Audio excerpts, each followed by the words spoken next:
Yo, the title of this video is The Moment I Realized the Generational Trauma Was Truly Generational. So I'll give you some backstory. I went on a trip to Poland recently, and I learned a lot of things about my family. One of them being the generational trauma that I haven't experienced from my mother's side is not actually exclusive to her. It's very, very, unfortunately, long term, because I learned that my mother's sister is a lot more like my mother than I would have ever thought. And maybe it's just a thing that comes from that side of the family. Maybe they weren't loved a certain amount. Maybe they were treated like shit. Maybe they weren't shown affection. Maybe they weren't shown attention. I don't know. Whatever the fuck it is, but I had a really eye opening experience. And so I'll give you some backstory. I went I went to Poland recently. I went all throughout Europe actually. I went to Amsterdam first, went to Italy, went to Switzerland, went to Poland, went back to Switzerland, whatever. And shout out my boy, Mock Bear Mode. He does not watch these videos, but had a really fun experience and also awkward experience living with his girlfriend, etc. But for context, about 3 weeks into my Europe trip, I showed up in Poland. And I had this planned out from the beginning. I was going to stay with my aunt. And now this is my mom's side of the family. And if you've watched any of my videos, you'll understand that my mom's side of the family is fucked up. As my mom is fucked up. She's done really fucked up things. She treats people with a lot of guilt. She's not very loving, she's very cold. Every time I go try to hug her, she kind of just pushes me away. Like physically pushes me away. And as someone who tends to be pretty lonely at times, that fucking hurts. And it is not fun. But let me give you the backstory. So I show up to my aunt's house, and she's letting me stay for like 2.5 weeks, 3 weeks. I show up the first day. We end up having a very long discussion. She talks about her side of the family, her children, how her son doesn't really ever show up anymore, how all this stuff. And in the back of my mind, as she's telling me this, I'm thinking like, this doesn't sound like this person is taking very much accountability and is basically just describing how this other person behaves. Basically making no attempt to understand why this person is the way that they are. So I constantly dig. I try to ask questions like, there must be something that is happening in this dynamic to where your second son cannot seem to want to be in this environment. And for context, I met her first son, my cousin, the first night that I pulled up to Poland. He picked me up from the train station. Fucking love that guy. Shout out Pavel. Okay. He plays on a soccer team in Poland, amateur soccer team. For what I saw, he was on the bench a lot, but he is so enthusiastic. He has his own family. His wife is amazing. Very awesome person. But her other son, which I haven't met, which my brother has him on Facebook, some shit like that, tells me about him at times. He did not come to any events.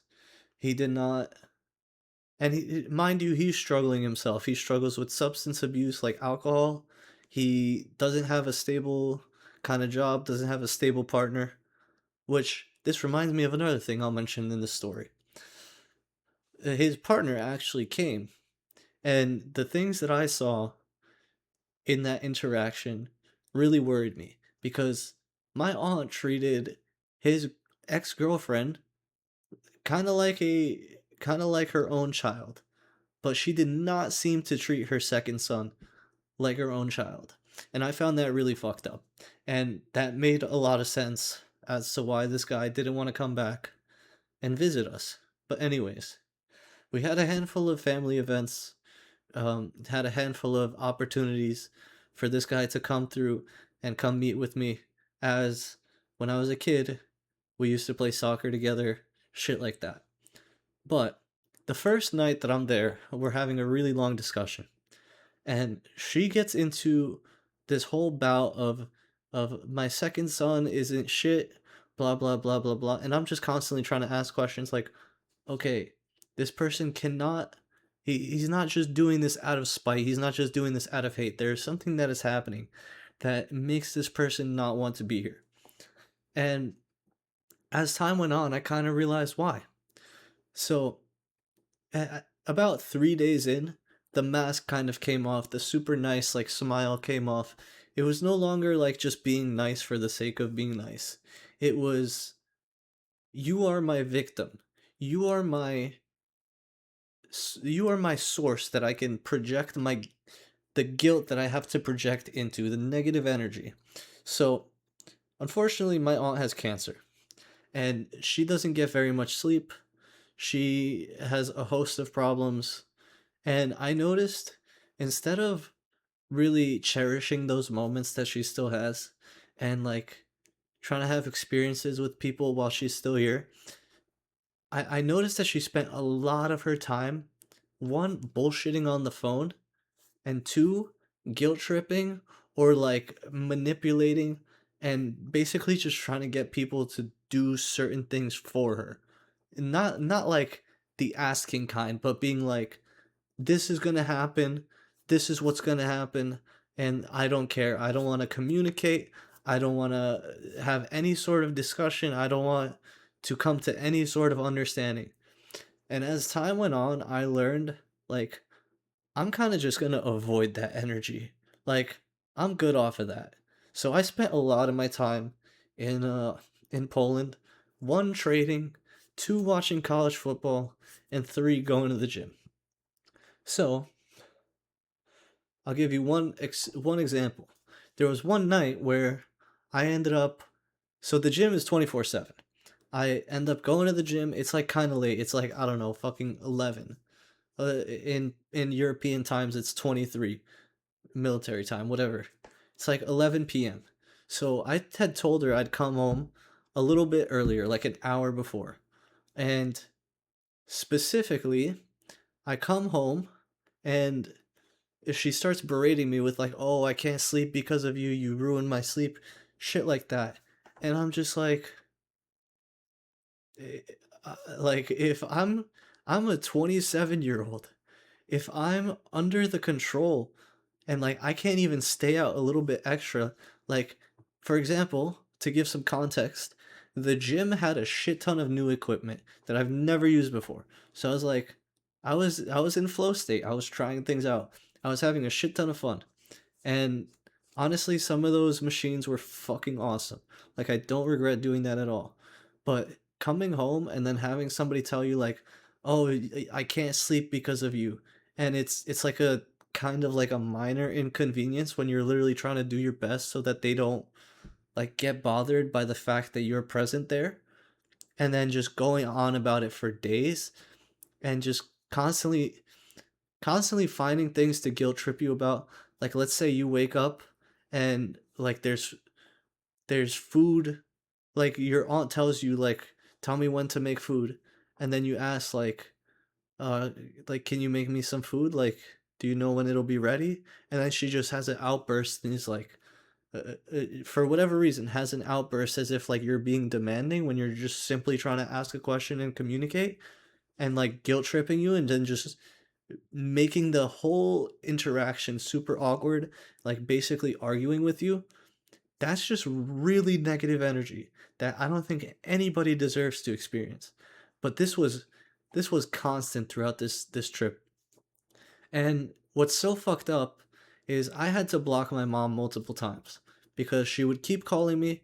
She would keep telling me bullshit like, "Why don't you help me at home?" Meanwhile, I'm in Europe fucking for the past 4 weeks. How do I help you?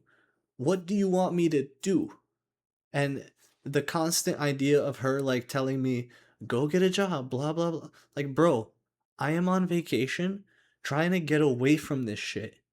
I'm not trying to hear this now. The whole point of a vacation is to get away from the bullshit that hasn't been working for the longest time. and experience something new and try something new. But I would constantly be told like, "Oh, you're a piece of shit because like I still have to support you. You don't help me at home, blah blah blah blah blah." Like, firstly, I try my best to help with what I can. Secondly, what in the fuck do you want me to do for you? So, I had blocked her maybe like 5 or 7 times, and every single time I blocked her, she would reach out to my aunt, and my aunt would I would end up unblocking her and having a conversation again, but it wouldn't lead anywhere. So the same result ended up happening. But every single time my aunt got this idea that like, oh, I'm a piece of shit, I'm not helping, so she would constantly guilt me on that front. And I'll get to the end part real soon, but she said such a fucked up thing as I was leaving her home, like for the last time. Maybe it's the last time I'll ever see her. Hopefully not, because like I really want to go back to Poland. But at the end of the day, it's like I'm here to meet with family. I'm here to experience something new. I'm here to get away from all that bullshit and constantly listening to that. And it's like just constantly being reintroduced. And not only that, it's coming with this insanely negative energy that's like pressuring, making all the interactions unpleasant and like insanely awkward. And unfortunately, I realized that like the apple doesn't fall far from the tree. So my aunt and my mom come from the same parent, which makes me realize like that parent must have gotten their way every single time because they used guilt or they made them feel terrible. And in order for them to avoid that sort of awkward interaction, they would just give in and like constantly bend to their parents' will, just whether for whatever it is, a sense of validation, a sense of love, a sense of attention. But like that I realize that that is so toxic, and I realize that that's not a healthy way. That's not a good way to motivate somebody to do something. And unfortunately, throughout my trip, the more I talk to my cousins, even the ones that aren't specifically like her sons. Like I have another cousin, Evelina. They had the same experience with her where this person just constantly reaches out asking for like really impossible things and then just getting upset when it doesn't like follow through. She doesn't take into consideration like, is this person available? Is it possible for this person to do it? Is it a massive inconvenience? Like, how is this person going to view me? No, it's just constantly like, I need my way, I'm going to guilt trip. So one of the examples that I have is, so my aunt had to go to the hospital for chemo. She tells me on this specific date you have to leave the house, whatever. So I go to Gdansk. I take like a 3-day trip, and she tells me like, you can come back on this day. um I go on this trip, and then I contact her by the end of the trip, which, I guess, let me just mention this. The Gdansk trip was fucking awesome. Okay, it changed my perspective on traveling entirely. That was an incredible experience. But when I come back, I reach out to her. I'm like, "Yo, can I pull up again?" And she says, "You can only pull up for like 5 hours, and on this specific day." There's a whole weird ass backstory to this because there's some schizo lady living downstairs, police being called, whatever. None of this shit makes sense, just for context.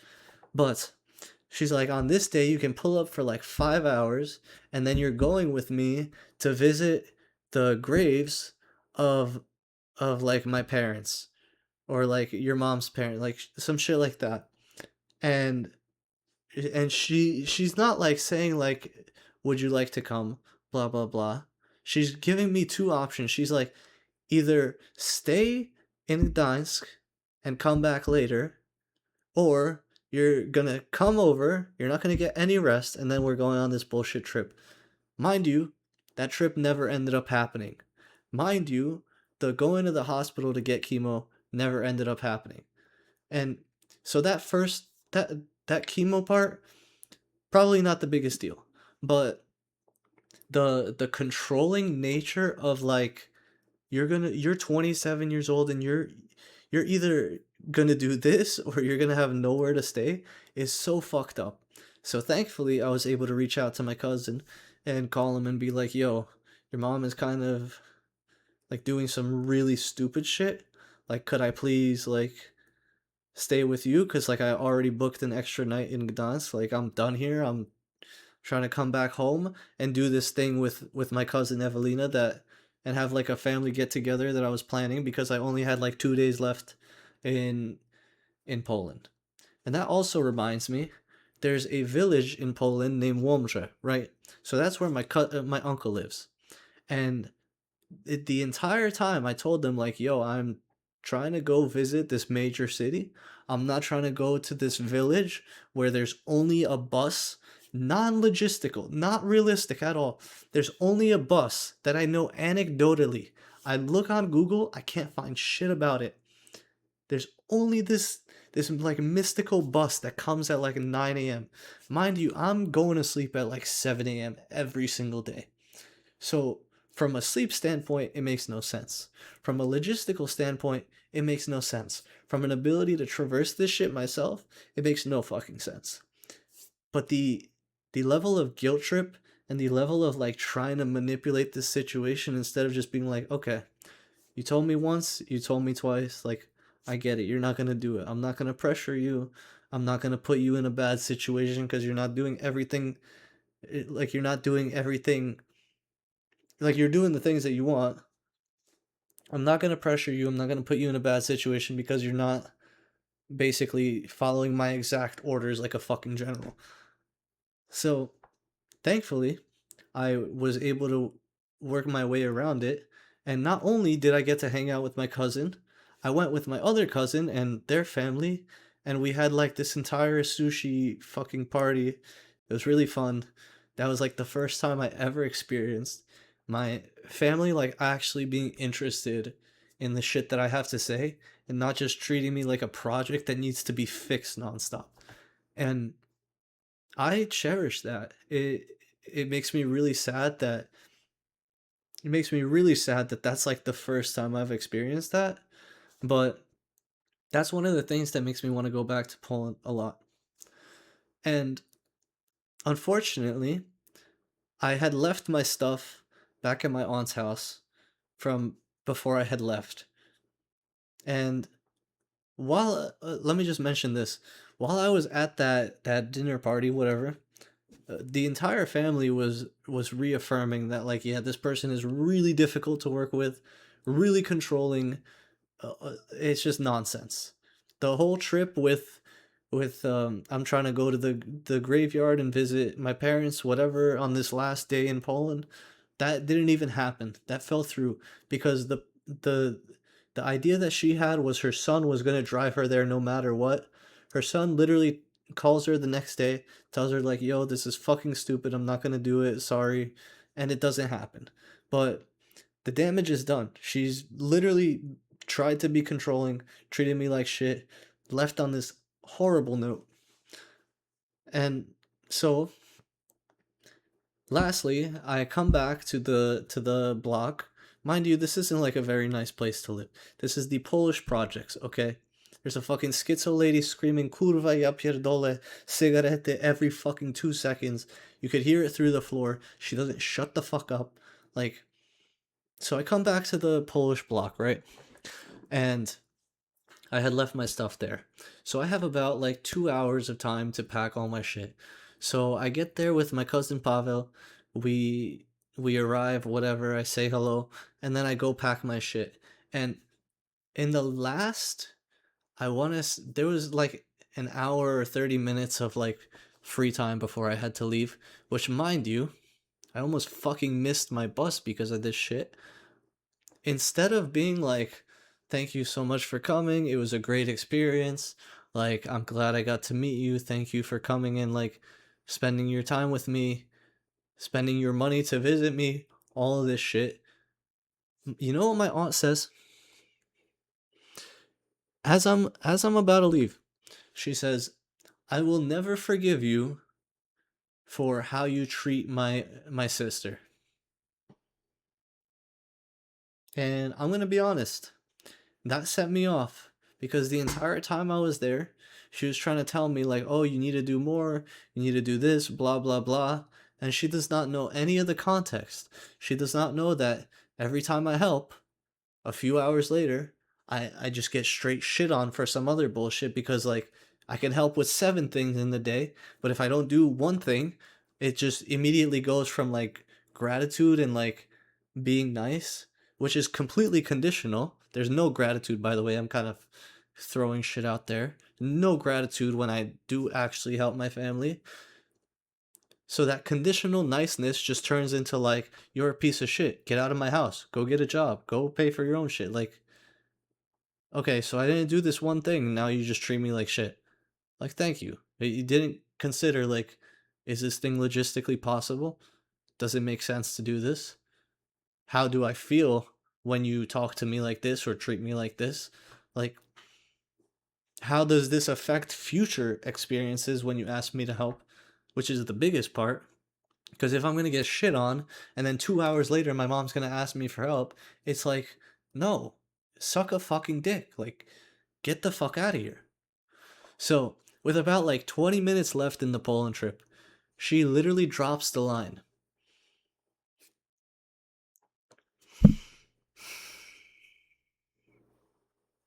She drops the line, I'll never forgive you for how you treat my sister. My aunt doesn't know shit about the situation going on in my home. And the crazy thing is, she'll argue about it. She'll be like, oh, yeah, yeah, your dad didn't get sick because he didn't get the vaccine. Your dad isn't a vegetable because COVID fucked him up so bad. It's because of this, it's because of dementia. Like, what the fuck are you talking about? I was there in the moment. I was there the exact day I knew that like situation was completely fucking cooked. Literally, I remember leaving the hospital and fucking crying. Like, I knew that situation was fucking cooked. And for someone to be like, no, no, you're wrong. The situation, I understand it better than you. Like, that is fucking despicable. So that's when I realized that exact moment, that 20 minutes left, that instead of just being like, thank you, it was a great experience. I'm glad, even if we didn't do everything that I wanted to do, I'm glad I got to see you. Mind you, my name is Daniel. This person's name is Daniela. Apparently, I was named after this person. But we are like nothing alike. But I specifically came to Poland for the most part to visit this person. I didn't visit my other cousin. I didn't visit my uncle. I visited and stayed with this person.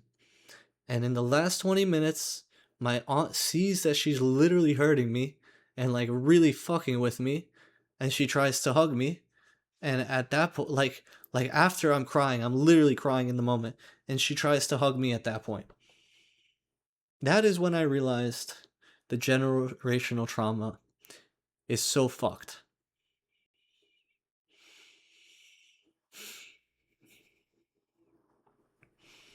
And mind you, I got pretty heated. My aunt also tried to give me a fucking rosary bead, not because like, oh, you're leaving, I'll give you this gift. Like, I'll give you some context.